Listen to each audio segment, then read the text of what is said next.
নমস্কার, দেখছেন endless expression এবং আপনাদের সঙ্গে রয়েছে আমি রিঙ্কি মজুমদার। আজ আপনাদের সামনে এমন একজন অতিথি রয়েছেন যিনি একসময় গুয়াহাটি থেকে প্রকাশিত দৈনিক যুগসংখ্যের সহকারী সম্পাদনার পদে ছিলেন। তার জন্ম মুর্শিদাবাদ জেলায়, কান্দি সাব ডিভিশনে তিনি বাসিন্দা। পরবর্তীকালে বাংলার পাশাপাশি অসমের সঙ্গে তার দীর্ঘদিনের সম্পর্ক গড়ে ওঠে এবং দীর্ঘদিন তিনি সাংবাদিকতার পেশার সঙ্গে যুক্ত এবং কলকাতা বিশ্ববিদ্যালয় থেকে তার পড়াশোনা হয় এবং তারপর বর্ধমান রানীগঞ্জের মেসার্স বেঙ্গল পেপার মিলের অধীনের ম্যাটেরিয়াল সেকশনে সার্কেল সুপারিনটেন্ডেন্ট পদে প্রথম চাকরিতে তিনি যোগদান করেন। উত্তরবঙ্গের দার্জিলিং, আলিপুরদুয়ার, তারপর অসমের সাবেক উত্তর কাছাড় পার্বত্য জেলা ডিমা হাসাও এবং মেঘালয়ের মেন্দিপাথার সহ বিহার, উত্তরপ্রদেশের বিভিন্ন জায়গায় তিনি বদলি হয়ে কাজ করেছেন এবং জঙ্গলে বাঁশ কাঠ সংগ্রহের তদারক করাই ছিল তার মূলত প্রধান কাজ। এবং কান্দি সাব ডিভিশনের 100 বর্ষের প্রাচীন বাংলা সাপ্তাহিক কান্দি বান্ধব কাগজে তিনি তার লেখালেখির হাতে খড়ি। অসমে বদলি হয়ে আসার পর মুপা নামে এক স্টেশনের পাশে থাকার সময় পশ্চিমবঙ্গের বিভিন্ন সংবাদপত্রে তার ছোটখাটো লেখা প্রকাশিত হয় এবং তার পাশাপাশি আনন্দবাজার পত্রিকার চিঠিপত্র বিভাগেও তার বিভিন্ন সময় বিভিন্ন লেখা প্রকাশ হয়েছে এবং তার কলমে বেশ কয়েকটি প্রতিবেদন প্রকাশিত হয়েছে। এবং পাহাড় পরিবেশের সঙ্গে তার পরিচয় আগে ছিল না, তবে জঙ্গলের চাকরিতে যোগ দিয়ে বন্য পরিবেশের সঙ্গে তার বন্ধুত্বপূর্ণ সম্পর্ক পরবর্তীকালে গড়ে ওঠে। পরিবেশ সংরক্ষণ নিয়ে তার 5টি বই প্রকাশিত হয়। যার কথা বলছি তিনি আজকে এন্ডলেস এক্সপ্রেশনের অতিথি, বরিষ্ঠ সাংবাদিক অমল গুপ্ত মহাশয়। অমলদা, এন্ডলেস এক্সপ্রেশনে আপনাকে স্বাগত জানাচ্ছি। অনেক অনেক ধন্যবাদ। প্রথমে তো আপনাকে জিজ্ঞেস করছি যে আপনি এখন কেমন আছেন, বর্তমান আপনি কি করছেন, কোথায় আছেন? আমি গত 2022-তে আমার মিসেস শান্তনা গুপ্ত, উনি গুয়াহাটির একটা স্কুলে শিক্ষকতা করতেন, তার মৃত্যুর পরে আমি একা হয়ে গেছি, কিছুটা ডিপ্রেশনে ভুগি মোটামুটি, কিন্তু লেখালেখি আমার সমানে চলে যাচ্ছে। আর আমার মূলত জঙ্গল পরিবেশ নিয়ে আমার এই লেখালেখি। এক্ষেত্রে আমার গত 22শে ফেব্রুয়ারি কলকাতা প্রেস ক্লাবের একটা বই বেরিয়েছে, জল জঙ্গলের আত্মকথা। উনি আনন্দবাজারের বিশিষ্ট সাংবাদিক সুমন ভট্টাচার্য উনি উন্মোচন করেন এবং সেই বইটার মূলত বিষয় হচ্ছে পরিবেশ সচেতনতা। জল জঙ্গল পরিবেশ যদি না বাঁচে মানুষ বাঁচবে না, সেই প্রেক্ষিতে আমার এই লেখা। আমি বিভিন্ন সময়ে লেখালেখি করেছি, যেমন অসমের রবীন আঙ্কেল এমন একজন ব্যক্তিত্ব, উনি গোলাঘাটের রবীন ব্যানার্জি, উনি অরিজিনাল মুর্শিদাবাদের লোক, কিন্তু আজকে 50 থেকে 60টা বছর ধরে উনি সারা পৃথিবীর প্রতিনিধিত্ব করছেন, বিভিন্ন জায়গায় নেচার নিয়ে আলোচনা করেন, সেমিনারে অ্যাটেন্ড করেন। ওনার বাড়িটা গোলাঘাটের মিশন রোড, আমি গিয়েছি ওখানে। পিপল ফর অ্যানিমেলস আসামের সঙ্গীতা গোস্বামীকে সঙ্গে নিয়ে এবং সঙ্গে আমার মিসেস শান্তনা গুপ্ত ছিল। ওনার দীর্ঘ সাক্ষাৎকার নিয়েছি গোলাঘাটে ওনার অফিসে বসে। উনি সারা বিশ্বের বিভিন্ন অভিজ্ঞতার কথা জানান। তার বাড়িতে 2টো কুকুর ছিল, একটা অজগর সাপ ছিল, একটা চিতা ছিল, চিতাবাঘ। সেগুলো নিয়ে ওনার সংসার, বিরাট সংসার। মাঝে উনি চলে গেছেন বিদেশে চলে যাওয়ার জন্যে ওনার বাঘটিকে উনি গুয়াহাটি জুকে দিয়ে দিয়েছিলেন। আর সাপটাকে, অজগর সাপটা, বিরাট বড় পাইথনটাকে একটা 12 কিলোমিটার দূরে এক জঙ্গলে ছেড়ে দিয়ে আসে। হঠাৎ একদিন তার এখান থেকে বিদেশ চলে যাওয়ার পরে হঠাৎ রাত্রি 12টা-1টার সময় পুরো বাড়িতে জানলায় খটখট করছে, তার জানলা ধরে কোনো ধাক্কাচ্ছে, দেখছে সে সাপটা, অজগর সাপ, সেই পাইথন কোথা থেকে এসে ঘরের মধ্যে ঢুকে গেছে, কোনো রকম করে তাকে তাড়িয়েছে। এর একটা ঘটনা। দ্বিতীয় ঘটনা, বাঘটাকে দিয়ে দিয়েছিলেন গুয়াহাটি জুকে। উনি গুয়াহাটি জুয়ে চলে যাওয়ার আগে ওটা গুয়াহাটি জুয়ে এসছেন, নিজের বাঘটাকে, নাম ছিল চিতা বোধহয়, নাম কিছু একটা বৈজয়ন্তী নাম ছিল। বাঘটাকে দেখার জন্য উনি গুয়াহাটি জুয়ে এসছেন। উনি জুয়ে বাঘটা দেখার পর হাতটা ঢুকে দিয়েছে, নিজের সন্তানের মতো মানুষ করেছে ছোট থেকে। আর গুয়াহাটির চৌকিদার গুলো ছুটে এসছে, কে একজন লোক এসে বাঘে হাত দিচ্ছে, ওকে ধরো, একটা পাগলা ঢুকে গেছে, হাত ঢুকে দিয়েছে। তখন সবাই এসছে, মানে উনি তো অভিভাবক, উনি তো গার্জেন, উনি আমার গার্জেন। এইরকম ঘটনাবলী আমার এই বইয়ে ইয়ে হয়েছে। আমরা এই প্রসঙ্গতে যাব, কিন্তু তার আগে আমি আমাদের দর্শকদের মানে জানাতে চাই, আপনি জন্মসূত্রে পশ্চিমবঙ্গের মুর্শিদাবাদের বাসিন্দা, কিন্তু আপনার অসমের সঙ্গে, গুয়াহাটির সঙ্গে, অসমের বিভিন্ন জায়গায় আপনার একটা দীর্ঘদিন ধরে কাজের সূত্রে থাকার পর একটা আত্মিক সম্পর্ক গড়ে উঠেছে। আপনার যে পশ্চিমবঙ্গ, সেখান থেকে নিজের জন্মভূমি থেকে অসমে আসার এই যে দীর্ঘদিনের যাত্রাটা, দীর্ঘদিন সময় কাটিয়েছেন, সে কিভাবে শুরু হলো, এই যাত্রার শুরুটা কিভাবে শুরু হলো আপনার মুখে জানতে চাই। আমি 80-র দশকে আমি বেঙ্গল পেপার মিলে কাজ করতাম। বেঙ্গল, আমার নর্থ কাছাড় হিলসে আমার পোস্টিং ছিল। ওখান থেকে কোনো না কোনো অসুবিধার জন্য মেহেন্দি পাথরে তারপরে লাস্ট পোস্টিং আমার। আচ্ছা। ওখানে আমার সহকর্মী মিস্টার দাশগুপ্ত, লামডিং এর ছেলে, উনি বললেন, অমলদা, আপনি বড় পোস্টে আছেন, সুপারিনটেন্ডেন্ট, আমি তো জঙ্গলে জঙ্গলে ঘুরে বেড়াচ্ছি, আপনার তো জিপ আছে, তাও নেই, চলো আমরা লামডিং এ গিয়ে কাঠের ব্যবসা করব। আমি চিন্তা করলাম, বাড়িতে কেউ, আমার বাবা তো মারা গেছিলেন, বড়দারা কাঁদি কলেজে লাইব্রেরিয়ান ছিলেন। উনি বললেন, আমি হাত পয়সা করি, অভাব নেই, চলে গেলাম। ওর কথা মতো চলে এলাম।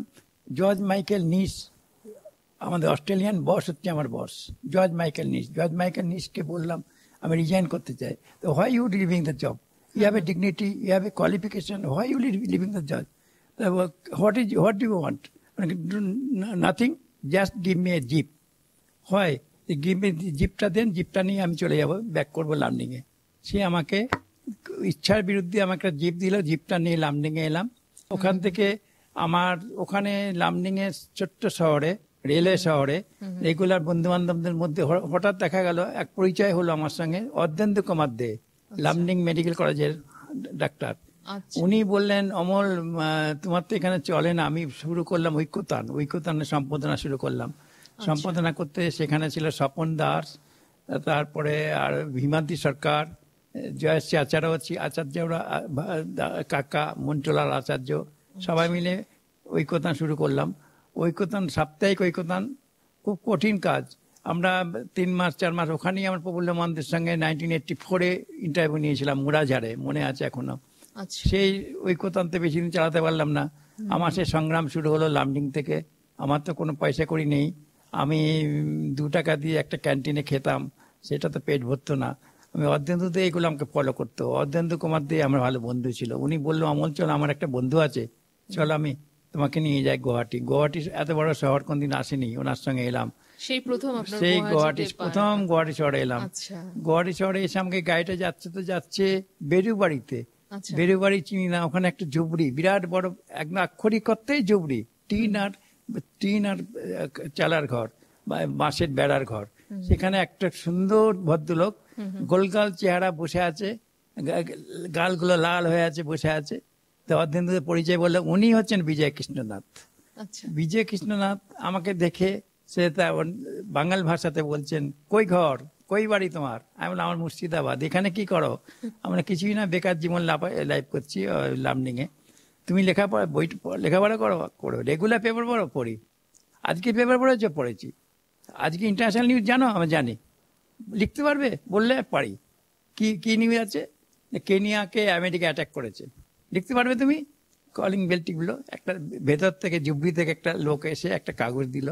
কাগজটা দিয়ে আমাকে নিয়ে গিয়ে ভেতরে একটা রুম, ভাঙা চোরা ঘরে টেবিল চেয়ারে দিল, দিব লেখো। আমি তো কলেজে SFI করতাম, মার্ক্সবাদ নিয়ে একটু পড়াশোনা করেছি, কমে যেটুকুই না হোক, আমি সাম্রাজ্যবাদ, আমেরিকা, এইসব ব্যাপারগুলো আমার জানা ছিল। আমি লিখলাম, আমেরিকা সাম্রাজ্যবাদ, আমেরিকা অ্যাটাক করেছে কেনিয়াকে। লিখলাম, লেখার পরে এনে দিলাম ওনার হাতে। উনি 2 বার পড়লেন। 2 বার পড়ার পরে পাশে অর্ধেন্দু দিয়ে বসে আছে। পড়ার পরে বলছে, অমল এক কাজ করো, রেখে যাও এটা। তো অর্ধেন্দু দিয়ে আমাকে বলছে, অমল তো আমি তো জামা কাপড় কিছুখানি নিয়ে, এক জামা কাপড় এসছি, থেকে যাও না। তো আমার বন্ধু তো বললো, বিজয় কৃষ্ণনাথ তো বললো থেকে যাও। আমাকে বললো রাত্রিবেলা একটা বেঞ্চি দিল, সে বেঞ্চি পাশে একটা ছোট ভাঙা টেবিলের মতো ছিল, ওখানে শুতে বললো। সেই রাত্রিবেলা শুলাম, পাশে মেশিন চলছে, গট গট করে মেশিন চলছে। মেশিনটা চলার পর সকালবেলা উঠে দেখি যুগশঙ্কর, সে ছাপাও ভালো বোঝা যায় না, দেখছি সাম্রাজ্যবাদ কেনিয়া, আমেরিকা কেনিয়াকে আক্রমণ করেছে। সে এডিটোরিয়াল আমার জীবনে প্রথম সম্পাদক, আমার জীবনের রেড লেটার ডে। সেই জীবনের সেই থেকে গেলাম লামডিংয়ে, থেকে গেল লামডিংয়ে, সরি গুয়াহাটিতে থেকে গেলাম 4 মাস 5 মাস বাদে। ওই থাকার পরেই কিছুদিন বাদেই, বছর 2-3 বাদে আগুন লেগে গেল যুবসংঘ কার্যালয়ে। ও তার আগেই পূর্বাঞ্চল পরে হিন্দি কাগজে আমাকে, আমি একটু হিন্দি লিখতে পারতাম, হিন্দি কাগজে আমি কাজ শুরু করলাম। এখন হাওয়াই অ্যাড্রেস অমল গুপ্তা, সেই রিপোর্টগুলো আছে সেখানে। আমাকে দায়িত্ব দিল, আমাকে তুমি ডেলি এয়ারপোর্ট যাবে। আজ পর্যন্ত গুয়াহাটি শহরে এত খবরের কাগজ বেরোচ্ছে, এত রিচ একটা পয়েন্ট এয়ারপোর্ট, কেউ জানতো না। আমি রেগুলার 2টো বাস পাল্টিয়ে কষ্ট করে যেতাম। ভিআইপি রুমে আমার একটা প্রেস কার্ড করে দিল, প্রেস কার্ডে ভিআইপি রুমে বসতাম। আর যে প্লেনগুলো আগের মতো ছিল না, সে প্লেনগুলো অনেক ওয়েট করতে হতো। আমি নাগাল্যান্ডের মুখ্যমন্ত্রী, অরুণাচলের মুখ্যমন্ত্রী, আসামের মুখ্যমন্ত্রীগুলোর সঙ্গে ব্যক্তিগত সম্পর্ক তৈরি হয়েছিল। ওরা এসে বসে থাকতেন প্লেনের জন্য, আমি তাদের সঙ্গে আলাপ করতাম। সেই যে তৈরি হলো, আমাদের একটা সম্পর্ক তৈরি হয়েছিল। এই যুবসংঘ পরে ছাড়লাম, তা পূর্বাঞ্চল পরই হলো। তারপরেই আমাদের সারদা গ্রুপের সকালবেলা এখন সম্ভবত জেলে আছেন সুদীপ্ত সেন, উনি 2জন অফিসারকে পাঠালেন যে আমাকে নেবার জন্যে। আমার বাড়িতে গেল হাতিগাঁয়ে, অঞ্জন বসু গেলেন ওদের পক্ষ থেকে, অমলবাবু আপনাকে জয়েন করতেই লাগবে। আমি বললাম আমি তো কোনো কাগজে যাবো না, কুঞ্জমোহন রায় আমাকে বলেছে আমি যাব না। ওখান থেকে যাই কোনোভাবে, আবার সকালবেলায় ঢুকলাম। সকালবেলার পরেই সকালবেলা শেষ হলো, সকালবেলায় কিছুতেই সকালবেলায় মোটামুটি দায়িত্ব পুরোপুরি আমার ঘাড়ে পড়লো। অঞ্জন বসু যে এটা যে বন্ধ হয়ে যাবে জানতাম না, অঞ্জন বসু চলে গেলেন কলকাতা। 3 মাস বাদে আমি জানতে পারলাম এটাও বন্ধ হয়ে যাবে। কিন্তু এখানে ছেলেগুলো, স্টাফগুলো আমার আন্ডারে আছে, স্টাফগুলো সব আমার উপরে ডিমান্ড দিল, আমার তো পয়সা নেই, বিহু চলে এসছে। আমি ডিরেক্ট ফোন লাগালাম, সুদীপ্ত সেন আপনি আমাকে তো সাপোর্ট দেননি, আপনাকে আমি পয়সা করে কি করে দেবো? ঠিক আছে 50% দিচ্ছি। তুমি already left away from Calcutta, already চলে গেছেন, কাশ্মীরে গিয়ে আত্মগোপন করেছেন। যাক, ওখান থেকে যে টাকা পয়সাগুলো দিল, কিছু দিল, সেই টাকা নিতে, আমি সামান্য টাকা আমি দিতে গেলাম, স্টাফরা আমাকে মারতে আসে, মানে এই টাকাতে আমি কি করে হবে, বিহু চলবে না। যাক, এই সকালবেলা গেল, যাই হোক সেটা একটা সকালবেলা পাঠ গেল। তারপরে সংবাদ লহরী, আমাদের শিলং টাইমসের মালিক মানুষ চৌধুরী, উনি আমার ঘরে এলেন, 2 কাপ 3 কাপ করে চা খেলেন, এই হাতিগাঁয়ের ঘরে এলেন। অমলবাবু আমার কাগজ খুলছি, আপনি আসুন। সেখানে গেলাম, এইসব করে এতগুলো কাগজে করে শেষ পর্যন্ত আমি নয়া ঠাও শুরু করলাম। আমি ছাড়লাম, ছেড়ে দিয়ে এখন বর্তমানে নয়া ঠাওর পেপারের আমি সম্পাদনা করি, মালিকও আমি, একটা বেঙ্গলি নিউজ পোর্টাল। আমার অভিজ্ঞতার পক্ষিতে আমি একটা কথা বলতে পারি, আমি সামান্য 6-7 বছর জঙ্গলে কাজ করেছি। জঙ্গলের জীবনে আমার একটা আলাদা বন্ধুত্ব তৈরি হয়েছিল জঙ্গল গাছপালার সঙ্গে। আমার মেজদা একটা স্কুলে ক্লার্ক ছিলেন, উনি বললেন তুই কি জঙ্গল দেখেছিস কোনদিন? আমি কোনদিন জঙ্গল দেখিনি, পাহাড় দেখিনি। আপনার বইটা বনে বনান্তরে বইটা আমি পড়েছি, আপনার লেখাতে বারে বারে প্রকৃতির কথা উঠে আসে, জল সংরক্ষণের কথা উঠে আসে, প্রকৃতি সংরক্ষণের কথা উঠে আসে। আপনাকে কেন বারে বারে প্রকৃতি কেন ডাকে? কিভাবে আপনার সেই উৎসটা কোথা থেকে? আমি জঙ্গলে চাকরির সময় আমি মুপা ফরেস্টে ছিলাম, হাতিগাঁওতে পরে মুপা বলে রেলওয়ে স্টেশন, ওখান থেকে 15 কিলোমিটার হেঁটে যেতাম।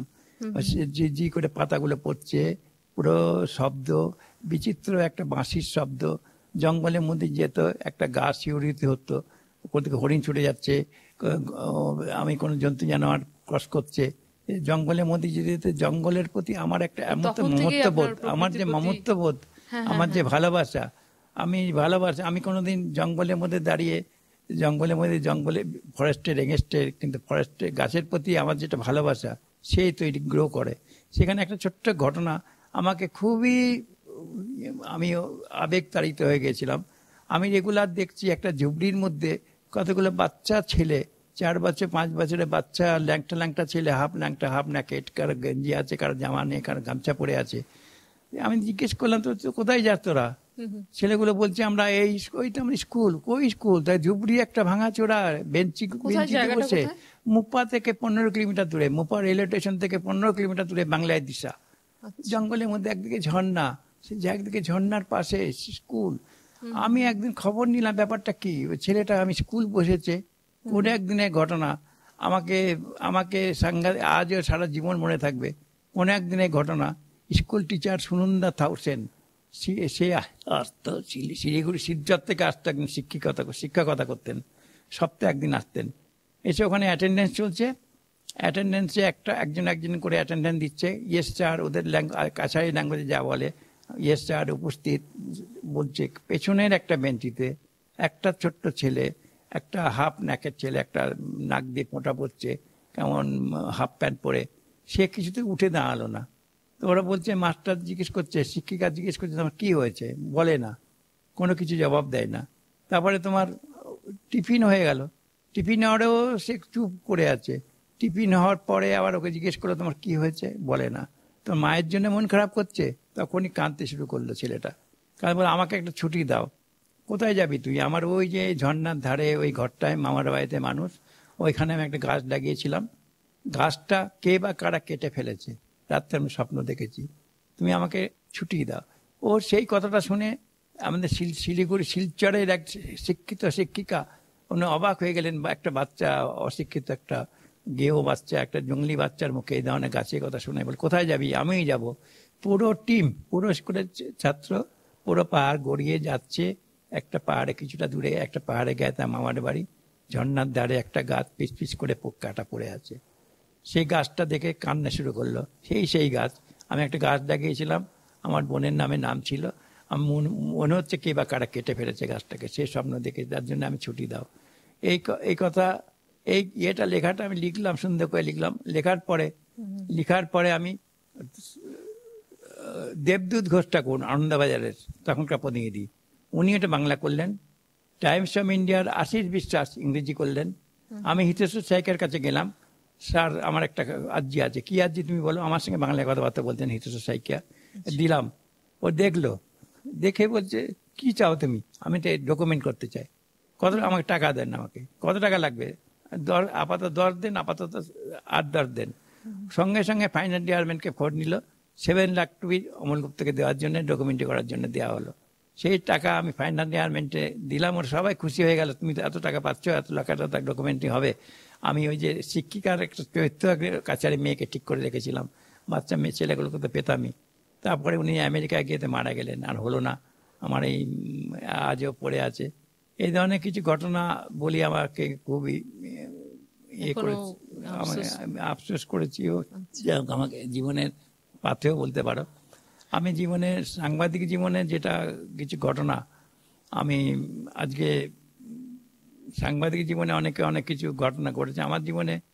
আমি প্রফুল্ল মহন্তের সঙ্গে আমার একটা ভালো সম্পর্ক ছিল, জয়শ্রী মহন্তের সঙ্গে বর্তমানে আজও আছে। প্রফুল্ল মহন্ত একদিন বললো, অমল, বরাক ভ্যালিতে 8 জন শ্রমিক না খেয়ে মারা গেছে, লেবার, চা শ্রমিক।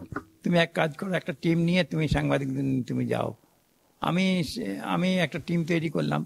আমার সঙ্গে 5-7 জন সাংবাদিক ছিল। 7 জন সাংবাদিকের জায়গা হচ্ছিল না গাড়িতে। আমাকে শহীদুল আলম চৌধুরী বলল, অমল, ওখানে বহুত চাপ আছে, তুমি আমার গাড়িতে চলে এসো। আর এক বৃন্দাবন গোস্বামী একটা গাড়িতে ছিল, আগে পুলিশ ভ্যান, পেছুতে পুলিশ ভ্যান, বিরাট কনভয় নিয়ে আমরা যাচ্ছিলাম বরাক ভ্যালিতে। আমি শিলং ঢুকবো, শিলং শহর ক্রস করলাম।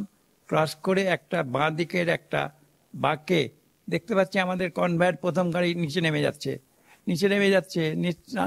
নামতে তো নামছেই, জল ছিল না, শুধু খড় কুটো। ব্রেক ফেল করে খড় কুটোর জঙ্গল, কোনোরকম করে নামলাম। আমরা সবাই গাড়ি থেকে নেমে গিয়ে, আমরা সবাই, মন্ত্রী হোক, পুলিশ হোক, সবাই মিলে একজন টেনে তুললাম। ট্রেনে তুলে আমরা SOS পাঠানো হলো গুয়াহাটি মেডিকেল কলেজে। সেই গাড়ি ব্যাক করলো, ব্যাক করে চলে গিয়ে পরের দিন সকালে হেডলাইন, 7 জন সাংবাদিক সিরিয়াস ইনজিওর্ড। একজন সাংবাদিক আগতে গম পাইছিল তাতে অ্যাক্সিডেন্ট হব, এই কারণে সে এই গাড়িতে যাওয়া নাই। আমি অমল গুপ্ত, আমি শহীদুল আলম চৌধুরী গাড়িতে গিয়েছি। কর্মজীবনের স্মরণীয় ঘটনা। স্মরণীয় ঘটনা। আমাকে আমাকে শুধু তাই নয়, আমার বিরুদ্ধে কেস ফাইল করে দিল। এক সাংবাদিক বন্ধু আমার বিরুদ্ধে কেস ফাইল করে দিয়ে হলো যে অমল গুপ্ত আর প্রফুল্ল মন্ত্রণে একটা কেস দিয়ে দিল। এই ঘটনা, এই ঘটনা আমার জীবনের দ্বিতীয়ত বেশ ইন্টারেস্টিং ঘটনা। এবার আমরা চলে যাচ্ছি, আপনি যখন গুয়াহাটিতে সাংবাদিকতা করতেন তখন আজ থেকে ওই 40 বছর আগে রাজনৈতিক প্রেক্ষাপট তো একদমই আলাদা ছিল। এখন আজ থেকে 40 বছর পর একদমই আলাদা, মানে ধাপে ধাপে সব পরিবর্তন হয়েছে। এই যে পরিবর্তনটা আপনি মানে কিভাবে দেখছেন? সেক্ষেত্রে আমি মনে করি বর্তমানে সাংবাদিকদের যেমন ইলেকট্রনিক মিডিয়া এসছে, বিভিন্ন ইলেকট্রনিক সুযোগ সুবিধা পেয়েছে, কিন্তু ব্যক্তিগতভাবেও তাদের কোনো সুযোগ সুবিধা দেয়নি। এক্ষেত্রে আমি মনে করি যে এক্ষেত্রে তাদের ব্যক্তিগত জীবন জিজ্ঞাসা যদি আমাদের কিছু ভালো করতে হয়, আমাদেরকে ভাবতে হবে, আমাদের মধ্যে আত্মবিশ্লেষণের প্রয়োজন আছে বলে মনে করি। বিষয়টা কিন্তু চিন্তনীয়। আজকাল আমরা অহরই সোশ্যাল মিডিয়াতে বিভিন্ন ধরনের স্ক্রল করলে এত খবর দেখতে পাচ্ছি, কিন্তু কোন খবরটা সত্যি কোন খবরটা মিথ্যে আমাদেরকে কিন্তু একটুখানি সচেতন হওয়া দরকার, এবং যথেষ্ট মানে বাছাই করে তবেই আমাদের সংবাদটাকে দেওয়া উচিত। এই দিকটা আমাদের সত্যি মানে সচেতন থাকতে হবে স্বাভাবিকভাবেই। আপনি যখন এসেছিলেন তখনকার দিনে, আজ থেকে 40 বছর আগে তো গুয়াহাটি যথেষ্ট 40 বছরের মধ্যে যথেষ্ট পরিবর্তন হয়েছে। এখন যদি আমরা গুয়াহাটির যেটা চালচিত্র দেখতে পাই, চারদিকে ফ্লাইওভার হয়ে গেছে। আর আগেকার দিনে তখন তো দুই একটা বাস ছিল। তখনকার দিনে এই কর্মক্ষেত্রে আপনার মানে কতটা মানে কোথাও গেলে কতটা মানে অসুবিধার সম্মুখীন হতে হতো? প্রতি পদে অসুবিধা ছিল। আজকে যাই হোক না কেন, আমরা বিজেপি যেটা যতই সমালোচনা করি না কেন, আজ হিমন্ত বিশ্ব শর্মার রাজত্বই হোক, আজ আমরা গুয়াহাটিকে একটা বিরাট ডেভেলপমেন্ট, পরিকাঠামোগত ডেভেলপমেন্ট হয়েছে, এটা অস্বীকার করতে পারি না। সেক্ষেত্রে পরিকাঠামোগত উন্নতি হলো, আমাদের ব্যক্তিগত জীবনের ব্যক্তিগত আকাঙ্ক্ষার ক্ষেত্রে কোনো অভাব পূরণ হয়নি। এবং আমি মনে করি তখনকার দিনে সাংবাদিকরা যে কষ্ট করতে হতো, বর্তমানে হয়তো কষ্ট করতে হয় না। ইলেকট্রনিক বিভিন্ন ক্ষেত্রে সুযোগ সুবিধা পেয়েছে, কিন্তু গুণগত কোনো উন্নতি হয়নি, গুণগত মান বৃদ্ধি পায়নি, আমি মনে করি এটাই। এটা কিভাবে মানে কোন দিক থেকে, কোন পয়েন্ট অফ ভিউ থেকে বললেন? আমি এটা বলছি যেটা অ্যাকচুয়াল পিকচারটা প্রতিফলিত হচ্ছে না সংবাদপত্রে। আমি কি বলছি, আমার বলার ইচ্ছাটা কি, টুইস্ট করা হচ্ছে, বিভিন্ন নিউজকে টুইস্ট করে যেটা বলতে চাই না সেটা বলা হচ্ছে।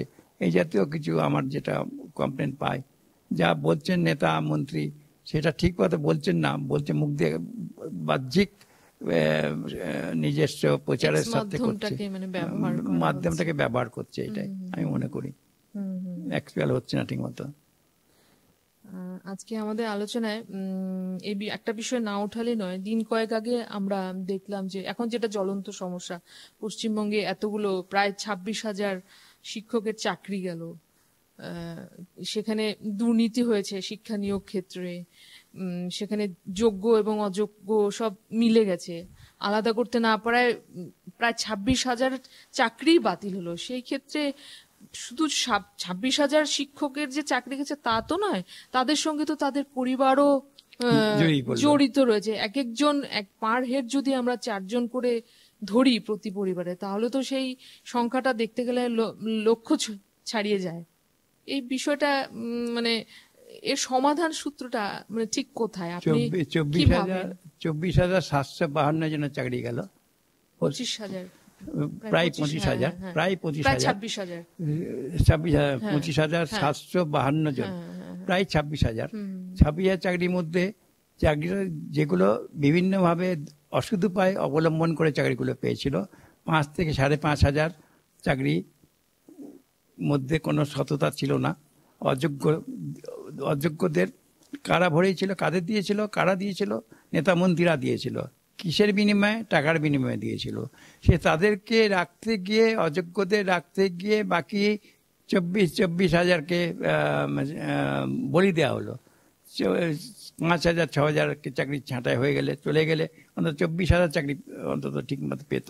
তাদেরকে রাখার জন্য তাদের কাছ থেকে সেই নেতা কারা, কাদের কাছ থেকে পয়সা নিয়েছে, তারা কাদেরকে পয়সা নিয়ে চাকরিটা দিল, সেটা যদি সেই অযোগ্যদের যদি ইয়ে না হয়, শনাক্ত করা না যায়, তাহলে বাকি 26,000কে শনাক্ত, বাকি যোগ্যদেরও এর মধ্যে একজন দেখলাম টিভিতে, দেখলাম একজন মহিলা, সে ফার্স্ট ক্লাস ফার্স্ট এবং ক্যালকাটা ইউনিভার্সিটি থেকে, বর্ধমান ইউনিভার্সিটি থেকে পাস করেছে, সেও কাঁদছে আর বলছেন আমাকে যোগ্যতা নিয়ে নিরিখে এখনো আমাকে পাস পরীক্ষা দিতে হবে। এক্ষেত্রে একটা বেঙ্গলের যেটা অবস্থা, সার্বিক যে ব্যর্থতা, আমি যদি কম্পেয়ার করি, আমি যদি আসামের সঙ্গে কম্পেয়ার করি, আমি তো আসামের যেটা অভিজ্ঞতা প্রেক্ষিতে বলছি, আসামে তো এ ধরনের দুর্নীতি নেই। আসামে তো পরীক্ষার নামে, চাকরির নামে তো এত দুর্নীতি হয় না। সেক্ষেত্রে এত দুর্নীতি কেন, তার কি এত দুর্নীতি কেন, এত ওখানে সরকারের প্রশাসন এত দুর্বল কেন, এবং মানুষের মধ্যে প্রতিবাদ করার সাহসটা কমে গেছে। এবং আমি বারবার একটা কথা লিখি, ইদানিং কালে লিখছি, আগে লিখতাম না। বাঙালিরা আজ আমাদের মেরুদণ্ডহীনতায় ভুগছেন, বাঙালিদের মেরুদণ্ড দুর্বল হয়ে গেছে। আমরা নেতাজির কথা বলি, আমরা বিবেকানন্দের কথা বলি, আর ওদেরকে ভাঙিয়ে কতদিন চলবে? নেতাজিকে ভাঙিয়ে, ক্ষুদিরামকে ভাঙিয়ে আর কতদিন চলবে? আমাদের সততা, আমরা যদি মূল্যবোধে বিশ্বাসী নই, আমাদের মধ্যে যদি যোগ্যতা না থাকে, আমরা আর কতদিন তাদেরকে ভাঙিয়ে আমাদের রাজ কায়েম করবো, আমাদের জয়যাত্রা কায়েম করব? সেক্ষেত্রে আমি মনে করি আমাদের আত্মসমালোচনা, আত্মবিশ্লেষণ বাঙালিদের খুব জরুরি। আমরা কি ছিলাম, কি হয়েছি, কি হতে চলেছি, কোথায় যাচ্ছি, কোন পথে যাচ্ছি, আমরা অন্ধকারের দিকে হাঁটছি আর যেন মনে হয় আমার। সেই দিক থেকে আমার বর্তমান প্রজন্মের যেটা একটা খাদ্যাভ্যাস, আমি কলকাতা প্রেস ক্লাবও আমি উঠে দাঁড়িয়ে যখন এই কথাগুলো বললাম, কলকাতার খাদ্যাভ্যাস পুরো চেঞ্জ হয়ে গেছে। মানুষের যেটা আমাদের পরিবেশেরও একটা ক্ষতি হয়। আর আমি মনে করি যে খাদ্যাভ্যাসের পরিবর্তন খুব জরুরি।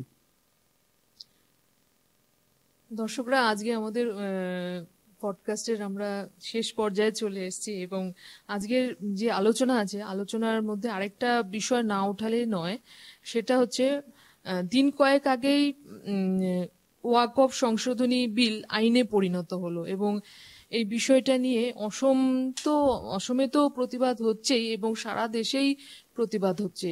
এই বিষয়টা আপনাকে কিভাবে ভাবায়? আমি যেটুকুন সংবাদপত্র থেকে দেখেছি, ওয়াকফ বোর্ড আল্লাহকে সমর্পিত সম্পদ, আল্লাহকে উৎসর্গকৃত সম্পদ, যে চ্যারিটেবল, যেটা দাতব্য সম্পত্তি যে করে, সেই সম্পত্তি যে দিচ্ছে, সেই সম্পত্তি যে এত বেশি বিশাল পরিমাণ সম্পত্তি, তার উপর একটা নিয়ন্ত্রণ আনতে চাইছে সেন্ট্রাল গভর্নমেন্ট। তার নিয়ন্ত্রণ আনতে চাইছে এবং একটা বোর্ড করতে চায়, কাউন্সিল এবং বোর্ড দুটো তৈরি করা হয়েছে দিল্লিতে, কাউন্সিল এবং স্টেটে বোর্ড। এদের মধ্যে একটা স্বচ্ছতা আনতে চায়। স্বচ্ছতা আনতে গিয়েই তাদের মধ্যে 2জন মুসলিম মহিলা, 2জন হিন্দু প্রতিনিধি, 2জন এই দুজন করে একটা, এর মধ্যে একটা ভারসাম্য এনে সামগ্রিকভাবে এই সম্পদ যাতে গরিবরাও পায়, গরিব মুসলিম পরিবারও যাতে পায়, সেটা সুনিশ্চিত করার জন্যই করা। কিন্তু ওকে ভুল বুঝে রাজ্যের, দেশের একটা বিশাল সংখ্যা মুসলিম মানুষ, ওই মুসলিম যারা ধর্মনিরপেক্ষ রাষ্ট্রে বাস করছি ভারতবর্ষ, সেক্ষেত্রে 1জন 2জন মুসলিম হিন্দু প্রতিনিধি থাকার জন্যে বিস্ফোরিত হচ্ছে। তারা একটা প্রচণ্ডভাবে গাড়ি ভাঙচুর করছে, পুরোপুরি অবজ্ঞা করছে সরকারকে। আমি বুঝতে পারছি না তাদের ধৈর্য শক্তির কেন অভাব। আজকেই সকালে দেখলাম টিভিতে, সেন্ট্রাল হোম মিনিস্টার, স্বরাষ্ট্রমন্ত্রী অমিত শাহ স্পষ্ট করে জানিয়ে দিলেন, 1জন মুসলিমকেও এর মধ্যে সম্পদ থেকে সরিয়ে দেওয়ার, তাদেরকে সরিয়ে দেওয়া, অন্য কোনো হিন্দুকে তার মধ্যে ইনক্লুড করার প্রশ্নই উঠছে না। আমরা এটাকে স্বচ্ছতা আনার জন্যে এটা করেছি, কমিটি করেছি, কিন্তু সেটাও মানতে রাজি হচ্ছে না, এবং একটা বিশাল একটা তৈরি হয়েছে। আশা করি তারা পরে বুঝবে, এই পরিস্থিতি বুঝবে এবং পরিস্থিতি পরে স্বাভাবিক হবে। এবার আমরা আবার একটু হালকা প্রসঙ্গে যাচ্ছি। আপনি বছর 10 আগে যে আন্দামান সফরে গিয়েছিলেন, সপরিবারে সেই জাহাজে করে আন্দামানে গিয়েছিলেন, সেই অভিজ্ঞতাটা একটু আমাদের দর্শকদের শোনাতে চাই। আমি গুয়াহাটি রেডিওর গুয়াহাটি রেডিও 2 জন স্টাফ আর আমার মিসেস পরিবারকে নিয়ে গিয়েছিলাম। কলকাতা গার্ডেন নিচ থেকে আমরা জাহাজ চললাম। 3 দিন ধরে আমরা, কোনদিন আগে অভিজ্ঞতা ছিল না, হর্ষবর্ধন জাহাজটার নাম ছিল। হর্ষবর্ধনে চাপলাম আর সন্ধ্যের দিকে চাপলাম, পরীক্ষা এটা করলাম। কোন ইয়ারে গিয়েছিলেন? এটা বছর 10 হবে। হর্ষবর্ধন বলে একটা এটা চাপলাম, 1000 ডিরেক্ট প্যাসেঞ্জার। সেখানে চায়ের দোকান, রেস্টুরেন্ট, লাইব্রেরি ছোট ছোট আছে, খুব বড় নয়। যাক, সেখানে 3 দিন কাটালাম। ভোরবেলায় রবীন্দ্রসঙ্গীত দিয়ে ঘুম ভাঙছিল আমাদের একটা কেবিনে দিয়েছিল। ওখানে নামলাম, ওখান থেকে পোর্ট ব্লেয়ারে নামলাম। পোর্ট ব্লেয়ার থেকে আমরা একটা ছোট হোটেলে ছিলাম। ওখান থেকে আমরা কতগুলো দ্বীপে গেলাম। আমি একটা দ্বীপে যাচ্ছিলাম নৌকোয় করে। দ্বীপে যেতে কতগুলো বাঙালি ভদ্রলোককে দেখলাম। ওদেরকে আমাকে বললাম, কোথা থেকে এসেছেন? কলকাতার লোক আমরা। বলে আপনারা আমরা ওদের মধ্যে একজন বাঙালি ভদ্রলোক হঠাৎ একটু অসন্তুষ্ট হয়ে আমাকে বলছেন, আপনাদের যা দেখে যান, আপনাদের জ্যোতির্বসু থেকে আমরা অনেক ভালো আছি, দেখে যান আমাদের বাড়িটা দেখে যান। পাহাড়ের দিকে দেখিয়ে বলছে, ওইটা আমার পাহাড়ের মাথায় আমার বাড়ি, অনেক শান্তিতে আছি। আমরা এখানে পশ্চিমবাংলায় কোনো শান্তি নেই। আমরা অনেক জ্যোতিবাবুকে দেখা হলে বলবেন, তখন বলতে সম্ভবত জ্যোতির্বসু মারা গেছেন, ঠিক মনে নেই। তা এই যে ওদের মনে কতটা শান্তিতে আছে সেটা বোঝানোর জন্য এই কথা বললেন। তারপরে আমি এলাম পোর্ট ব্লেয়ারে, সেলুলার জেলে গেলাম। সেলুলার জেলে গিয়ে যে বাঙালিদের তালিকা দেখলাম, 90% বাঙালি। অন্য কোনো পাঞ্জাবি আছে কিছু, বাকি সবই বাঙালি, তারা শহীদ হয়েছে। তারপরে এগুলোতে গেলাম, তাদের যেটা সেলগুলোতে গিয়ে দেখালো আমাদেরকে, সেলগুলো কি কষ্ট করে থাকতো আমাদের স্বাধীনতা সংগ্রামীরা, তাদের সেলগুলো দেখালো আমাদের। কিন্তু আমি লাগে এই স্বাধীনতার জন্য যে প্রাণ দিল হাজার হাজার বাঙালি যুবক, তাদের বেশ কিছু ওখানে জেলে ছিল। কিন্তু এই বাঙালিদের জন্য আমরা আমাদের বাকি বাঙালিদের একবার ভাবি না, একবার চিন্তা করি না, আত্মবিশ্লেষণ নেই। আমাদের দেশের জন্য, স্বাধীনতার জন্য প্রাণ দিল, কিন্তু আমরা নোংরামি করেছি, আমাদের অসততায় সারা জীবনটা আমাদের সমাজটাকে শেষ করে দিচ্ছি, প্রজন্মকে শেষ করে দিচ্ছি। কিন্তু তাদের অবদান, তাদের যে আত্মত্যাগের কথা আমরা ভুলে গেছি। আমি মনে করি তাদের প্রতি আমাদের একটা শ্রদ্ধা জ্ঞাপন করা উচিত, তাদের প্রতি আমাদের শ্রদ্ধা প্রদর্শন করা উচিত। বর্তমানে যারা আজকের প্রজন্মের যারা ছেলেমেয়েরা যদি সাংবাদিকতার জগতে আসতে চায়, তাহলে আপনার তাদের জন্য কি বার্তা থাকবে? সাংবাদিকতা তো একটা মহৎ পেশা। সাংবাদিকতার ক্ষেত্রে তো একটা ডেডিকেশন লাগে, আত্মত্যাগ লাগে। সাংবাদিকতা করতে গেলে আগে আমরা মোটামুটিভাবে একটা জানতাম, টাকার পিছুতে যে ছুটি, আমরা লোভ লালসার প্রতি যে ছুটি, আমাদের বিলাসময় জীবন নিয়ে যে ছুটি, তবে সাংবাদিকতা করতে হবে না। যারা কষ্ট করতে পারবে, দুটো কথা মানুষের জন্য লিখতে পারবেন, তারা এই লাইনে আসুক। তাদের মানুষের কথা যদি লিখতে পারে, মানুষের অধিকার নিয়ে, যদি স্বাভিমান নিয়ে যদি কিছু লিখতে পারে, লেখার যদি ক্ষমতা থাকে লিখুক। কিন্তু টাকা পয়সার পেছুতে যে দৌড়ায়, মানি মেকিং এর জন্য যদি দৌড়ায়, তবে সেখানে লাইনে আসা উচিত নয় বলে মনে করি। কষ্টসাধ্য চাকরি আমরা যেটা করেছি আজকে 30-35 বছর আগে, যে কষ্টটা করেছি, সে কষ্ট যদি করতে পারে, সে কিছু আছে, সেখানে কিছু সাংবাদিক এখনো ব্যতিক্রম আছে, আমি স্বীকার করছি। এবং আশা করি সৎভাবে জীবনযাপন করার সঙ্গে সাংবাদিকতার একটা বিরাট সম্পর্ক আছে মনে করি আমি। কিন্তু আমি সৎ মানুষটা খুঁজতে গেলে অনুবীক্ষণ যন্ত্র লাগবে আমার। এখন আমি তো দেখি না, দেখতে পাই না ভালো কিছু। আমি বেশ কিছু অভিজিৎ চৌধুরী, বরুণ দাশগুপ্তের মতো সাংবাদিককে পেয়েছি, তার দিন ভোর 24 ঘন্টায় খবরের কথা চিন্তা করতো, আর তাদের মধ্যে অন্য কোনো চিন্তা ছিল না। এবং সেই সব সাংবাদিকের সঙ্গে আমরা তুলনা করলে এখন তো বর্তমান সাংবাদিকতার জীবন তো খুবই নিচে নেমে গেছে। আমার দুঃখ হয় এই জন্য আমি এই সাংবাদিকটা আমার প্রফেশন হিসেবে নিয়েছিলাম। এখন সাংবাদিকতা সোশ্যাল মিডিয়ার দৌলতে যতটা সহজ হয়েছে এবং ততটাই কঠিনও, এবং যথেষ্ট বাজারে কম্পিটিশনও আছে বলতে হয়। এবং আরেকটা বিষয় কিন্তু আমরা দেখতে পাচ্ছি যে সোশ্যাল মিডিয়া আমাদের কাজটাকে যতটা সহজ করে দিয়েছে, পাশাপাশি কিন্তু আমরা দেখতে পাচ্ছি আমাদের যেটা ব্যক্তিগত জীবন, এই সময়টা কিন্তু আমাদের ব্যক্তিগত সময়টা কিন্তু চুরি করে নিয়েছে সোশ্যাল মিডিয়া। একদম আমাদের ঘরের ভিতরে ঢুকে গিয়েছে সোশ্যাল মিডিয়া। সেই বিষয়টা আপনাকে কি কি করে ভাবায়? আমি কদিন আগে আমি একটা স্টোরি করেছি, আমি আমার পোস্টে দিয়েছি। ওনার হচ্ছেন আমেরিকায় বাড়ি, যে আবিষ্কর্তা, ওনার নামটা ভুলে গেলাম। উনি খুবই উনি এখন 99 ইয়ার্স ওল্ড। উনি আফসোস করছেন, আমি মোবাইল আবিষ্কার করে কি ভুল না করেছি, আমি পাপের প্রায়শ্চিত্ত করতে হবে। 8 থেকে 80 প্রত্যেকের হাতে মোবাইল। সারা ভারতবর্ষে এই প্রজন্মকে শেষ হয়ে গেছে। সারা প্রজন্ম কেন, সারা ভারতবর্ষের বর্তমান প্রজন্ম তো এই মোবাইল শেষ করে দেবে। তার এক নিয়ন্ত্রণ ব্যবস্থা নেই। আর জার্মানি নিয়ন্ত্রণ ব্যবস্থা করেছে, আমেরিকাও কিছু একটা করেছে, দুপুরের দিকে বোধহয় ব্যবহার করা যায় না এই জাতীয়। আমাদের ভারতে কিছু নেই। আমাদের অভিভাবকরা দায়িত্ব পালন করেন না, নিজেরা নিজেরা নিজেরা রান্নাঘরে যেখানে কাটাচ্ছে, বাচ্চাদের হাতে একটা করে মোবাইল দিয়ে দিচ্ছে। এই মোবাইল কিন্তু সর্বনাশ করছে আমাদের। আমরা একটু লেখালেখি যারা করে তাদের লেখার জগৎকে আমরা নীরবতা লাগে, আমাদের একটু সময় লাগে। আমরা সেই নীরবতা আমাদের সময়কে কেড়ে নিয়েছে মোবাইল।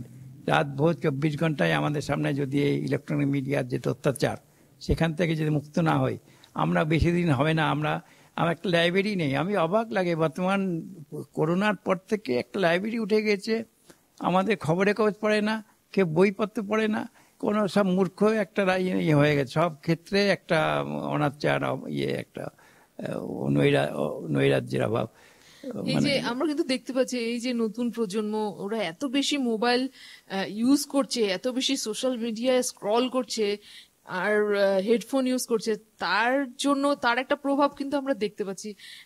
একাংশ শ্রোতাদের কিন্তু এই কানের সমস্যা হয়েছে, বিভিন্ন ধরনের আমরা সমাজে দেখতে পাচ্ছি যে সাইকোলজিক্যাল সমস্যা কিন্তু আমাদের মধ্যে দেখা দিয়েছে কম বেশি পরিমাণে। ব্যক্তিগতভাবে আমার রিলেটিভই হয়, হ্যাঁ, একটা আমেরিকান কনসার্নে চাকরি করে। সে বেতনটা নিজে লিখে নাও, অ্যামাউন্টটা কত নেবে, তুমি লিখে নাও অ্যামাউন্ট কত নেবে। আর বর্তমানে 2.5 লাখ টাকা মতো পায় আমার নিজের রিলেটিভ। সকাল 7টার সময় ঢুকে যায়, রাত্রি 11টা পর্যন্ত 3টে সেট ল্যাপটপ, 3টে ল্যাপটপ। একটা আমেরিকান এক্সপ্রেস ব্যাংকের যে ডিভ্যালুয়েশন, আমেরিকা এক্সপ্রেস ব্যাংকের অবস্থা খুব খারাপ হয়ে গেছে, ভাইবেল করতে হবে। এখানে বসে মস্তিষ্ক দেখিয়ে মস্তিষ্কে কাজ করে ওটাকে লাভজনক করতে হবে। কোথায় বসে? ইন্ডিয়াতে বসে কি একটা ছেলেকে লাগিয়ে দিয়েছে। কোথা থেকে লাগিয়েছে? আমেরিকা থেকে লাগিয়েছে। এবং ছেলেটা সব ভুলে যাচ্ছে, প্রায় ভুলে যায় এবং মাথা ঘোরে, এবং মাঝে মধ্যে ও বারবার কফি খায়, কফি খেয়েও কোনো কাজ হয় না। বাইরে একটু বেরিয়ে গেল, হাওয়া বাতাস নিল, আবার সে ঘরের মধ্যে 7টা থেকে রাতে 11টা পর্যন্ত। ওর মা করছে কি, একটা কলিং, মা ডিস্টার্ব করে না, একটা কলিং বেল দিয়ে দিয়েছে, ওই টিপলি কফি দিচ্ছি বাইরে, কফিটা খেয়ে নিয়েছে, ঢুকে যাবি, কফি নিয়ে ঢুকে যাবি। 2 লক্ষ 3 লক্ষ টাকা করে বেতন দিচ্ছে, মাসে 12,000 টাকা রেস্টুরেন্টে খাওয়া, যা খাওয়া খেয়েছে বিল দাও। আর তুমি বছরে একবার বোধহয় কোথায় হায়দ্রাবাদ, কোথায় ব্যাঙ্গালোর, কোথায় ঘুরে বেড়াচ্ছে, টাকাটা ওরা দেয়, ঘুরতে টাকা দেয়। 2 লাখ 2.5 লাখ কোটি টাকা দিচ্ছে, কিন্তু মানসিক ভাবে প্রচন্ড মেন্টালিটি, মানসিক স্বাধীনতা কেড়ে নিয়েছে ওরা কিনে নিয়েছে। আমেরিকাতে বসে আমাদের ব্রেন গুলোকে কিনে নিয়েছে, এবং সেইগুলোতেই আমরা আত্মসমর্পণ করেছি। আরও খারাপ লাগে আমার, যখন আমি বিভিন্ন অভিজ্ঞতার প্রেক্ষিতে বলছি, যে ছেলেগুলোকে মানুষ করলো, ছোটগুলোকে কষ্ট করলো, কষ্ট করে বড় করলো, এবং কি ইঞ্জিনিয়ার হলো, কম্পিউটার বেশিরভাগ ইঞ্জিনিয়ার হলো, চলে গেল আমেরিকা, চলে গেল কানাডা, ওখানে বড় বড় মানি অর্ডার করছে, 1 লাখ 1.5 লাখ 50,000 60,000। তা মা বাবাকে ছেড়ে দিচ্ছে, মা বাবাকে সঙ্গে রাখছে না, মা বাবাকে আশ্রয় হচ্ছে বৃদ্ধাশ্রমে মা বাবা থাকছে, ছেলেরা হাই ফাই লাইফ এনজয় করছে। কোনোদিন এমন ঘটনা কলকাতায় ঘটেছে, সে ঘর ভেঙে বার করলো, বৃদ্ধ বাবা ডেড বডি পড়ে আছে, সে তার 2 ছেলে আমেরিকাতে থাকে। এইরকম ঘটনা ঘটে যাচ্ছে। মূল্যবোধ খুবই ভাবায়, চিন্তা করে। এবং স্কুলের টিচার একজন যে কতটা, আমি আমার জীবনে সাংবাদিকতায় এসেছি, আমার ইচ্ছা ছিল, আমার বাবা বেয়ার ফুটের টিচার ছিল। বেয়ার ফুটের টিচার মানে খালি পায়ের মাস্টার ছিলেন আমার বাবা, ইংরেজি টিচার ছিল হাই স্কুলের, বেয়ার ফুটের টিচার বলা হতো। খালি পায়ে যেত এবং একটা তার সিগারেটটা তার কাছে বিলাসিতা, একটা পাউরুটিটা বিলাসিতা ছিল, একটা অল্প বেতন পেত। সেই পরিবার থেকে আমি এসেছি। আমি যতটা পারি একটা মূল্যবোধ মেনটেন করার চেষ্টা করি, মানবীয় মূল্যবোধ, অন্তত সদ্ভাব থাকার চেষ্টা করি। কিন্তু এই যে ছেলেগুলো হচ্ছে, যে জন্মাচ্ছে, বাবা বারবার বলছে আমার ছেলে এই কোম্পানিতে কাজ করে, আমেরিকান কোম্পানিতে কাজ করে, এত টাকা ইনকাম করছে, ফ্লাইটে যাচ্ছে, আজকে আমেরিকা, কাল যাচ্ছে জাপান, কাল যাচ্ছে। এই যে এই গত 1 বছর আগের ঘটনা, একটা টাইমস অফ ইন্ডিয়াতে একটা ছবি বেরিয়েছিল, একটা স্কেলিটনের ছবি বেরিয়েছিল। মা বাবা ছেলের জন্য করতে করতে ওখানেই টেবিলেই, চেয়ার টেবিলে মারা গেলেন, অপেক্ষা করতে মারা গেলেন। একটা কঙ্কালসার ছবি দেখা গেল, মারা যায়, ডেড বডি। এই খুব দুঃখজনক ঘটনা। মানুষ করতে পারছে না ছেলেগুলোকে। এটা মানুষ মাথায়, মানুষ মানেই তাকে কোটি টাকার বেতন না, লাখ টাকার বেতন নয়। মানুষ মানে মানুষের সঙ্গে থেকে, মানুষের মর্ম বুঝে, মানুষের কষ্ট বুঝে পাশে থেকে তার যদি কাজ করতে পারে, তার তার তার সেই ভাবনায় ভাবিত হয়ে যেতে ভাবে, তবে ঠিক আছে। কিন্তু এই উচ্চ আশা নিয়ে আমেরিকায় যাব, সেগুলো আমি মনে করি এর মধ্যে কোনো বিরাট একটা গোল, বিরাট একটা কথা কিন্তু বলতেই হয় যে আমাদের সমাজে এখন যতটা বিজ্ঞান এবং প্রযুক্তিবিদ্যার উন্নতি হয়েছে, মানুষের মনের মধ্যে আরেকজন মানুষের মনের দূরত্ব কিন্তু ঘোচাতে পারে, অনেক বেশি দূরত্ব বরং বেড়েই যাচ্ছে অনেক দিনকে দিন। আমরা আমরা আমরা সুইচটা দেওয়াই, সুইচের মধ্যে জলটা আসছে, জল চলে আসছে, লাইটে চলে গেল, টিভি চলে গেল। কিন্তু আমরা এত ইজি করে দিচ্ছি লাইফটা, যতটা সহজ হয়েছে আমাদের জীবন, কিন্তু সব দিক ততটাই কিন্তু কঠিন, সব দিকে কঠিন হয়ে গেছে। দর্শকরা, আমাদের আজকের অনুষ্ঠান একদম শেষ পর্যায়ে এসে গেছে এবং আমাদের অনুষ্ঠান আশা করছি আপনাদের ভালো লেগেছে। অনুষ্ঠান শেষ করার আগে আমাদের আজকের যে অতিথি অমল গুপ্ত মহাশয়কে, অমলদা, আপনি এন্ডলেস এক্সপ্রেশনের দর্শকদের জন্য কিছু বলতে চাইবেন? আমি গুয়াহাটি শহরে অনেক ইন্টারভিউ দিয়েছি, আজকে আমার ব্যতিক্রমে ইন্টারভিউ দিলাম। আমার রিঙ্কি মজুমদার একজন বড় সাংবাদিক, তাকে আমি দীর্ঘ সময় পেয়েছি। আমার সম্পাদনায় 2-3টে কাগজে সহ সম্পাদিকা হিসেবে কাজ করেছে। আমার সম্পাদিত নয়া ঠাউরে সহ সম্পাদিকা হিসেবে কাজ করেছেন। তার ডিগনিটি, তার কোয়ালিফিকেশন আমার প্রশ্নাতীত। সেক্ষেত্রে আমার শুভেচ্ছা আশীর্বাদ থাকলো। এবং গুয়াহাটি শহরে বসে যে ইন্টারভিউ দিচ্ছি, আমি আজকে আসার পথে রিঙ্কি মজুমদারকে বললাম, সম্ভবত এই আমার শেষ ইন্টারভিউ, আমার শেষ সাক্ষাৎকার। আমি সবাইকে আমার শুভেচ্ছা দিয়ে আমি আমার বক্তব্য শেষ করলাম। আপনি ভালো থাকুন, সুস্থ থাকুন, এটা আমার অন্তর থেকে ভগবানের, ঈশ্বরের কাছে প্রার্থনা। এবং আপনার সঙ্গে কথা বলে আজকের অনুষ্ঠানটি করে খুবই ভালো লাগলো এবং আমি শিখছি, এখনো অনেক কিছু শেখার বাকি আছে, কিছুই জানি না। আমি প্রতিনিয়ত প্রত্যেকদিন নতুন নতুন শিখে যাচ্ছি এবং এই এত বড় পৃথিবীতে তো জানার তো শেষ নেই। এবং কাজের সূত্রে, কর্মসূত্রে আমার সেই সৌভাগ্যটা হয়েছে। এই পেশাটাতেই যারা যারা জড়িত রয়েছেন তারা ভালো করে জানেন, যত কাজ করব ততই আমরা শিখতে পারবো। অমলদা, এন্ডলেস এক্সপ্রেশনের ডাকে সাড়া দেওয়ার জন্য আপনাকে অনেক অনেক অনেক ধন্যবাদ। আশা করছি দর্শকরা আজকের আমাদের এই কথোপকথন, আমরা বর্ষিয়ান সাংবাদিক অমল গুপ্ত মহাশয়ের সঙ্গে কথা বললাম, বিভিন্ন বিষয় নিয়ে আমাদের আলোচনা হলো, তার কর্মজীবনের অভিজ্ঞতা নিয়ে আমরা কথা বললাম এবং তিনি দীর্ঘদিন গুয়াহাটিতে থেকেছেন, লামডিংয়ে থেকেছেন, অসমে থাকার দীর্ঘদিনের কর্মজীবনের অভিজ্ঞতা আমাদের সামনে এন্ডলেস এক্সপ্রেশনে তুলে ধরলেন এত সুন্দর করে। তার জন্য আমি অমলদাকে অন্তর থেকে ধন্যবাদ জানাচ্ছি। দর্শকরা, আশা করছি আপনাদের আজকের এই অনুষ্ঠান ভালো লাগলো। এন্ডলেস এক্সপ্রেশন সমাজে এই বিশিষ্ট ব্যক্তিত্বকে খুঁজে বের করা, মণিমুক্তকে খুঁজে বের করাই হচ্ছে এন্ডলেস এক্সপ্রেশনের প্রথম এবং মূল কাজ। এবং আমরা আগামীতেও আরো নতুন নতুন ব্যক্তিত্বকে এন্ডলেস এক্সপ্রেশনের মঞ্চে নিয়ে আসব এবং তাদের কর্মজীবনের, জীবনের বিভিন্ন অভিজ্ঞতার কথা আমরা আমাদের এন্ডলেস এক্সপ্রেশনের দর্শকের কাছে তুলে ধরব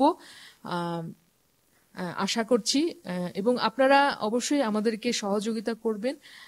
আমাদের চ্যানেলটিকে প্লিজ লাইক, শেয়ার এবং সাবস্ক্রাইব করবেন। তাহলে আমরা আরো নতুন নতুন দর্শকের কাছে আমরা পৌঁছতে পারবো এবং নতুন নতুন অতিথিদের তাদের অভিজ্ঞতার কথা আরো মানুষের কাছে পৌঁছে দিতে পারবো। এবং আজকের অনুষ্ঠান এখানেই শেষ করছি। ফিরবো খুব শীঘ্রই আবার নতুন একজন ব্যক্তিত্ব নিয়ে, তার পার্সোনালিটি নিয়ে, তার আরো নতুন অজানা সব কথা আপনাদের সামনে তুলে ধরবো। ততক্ষণ অবধি ভালো থাকবেন, সুস্থ থাকবেন। নমস্কার। আমার শুভেচ্ছা থাকলো।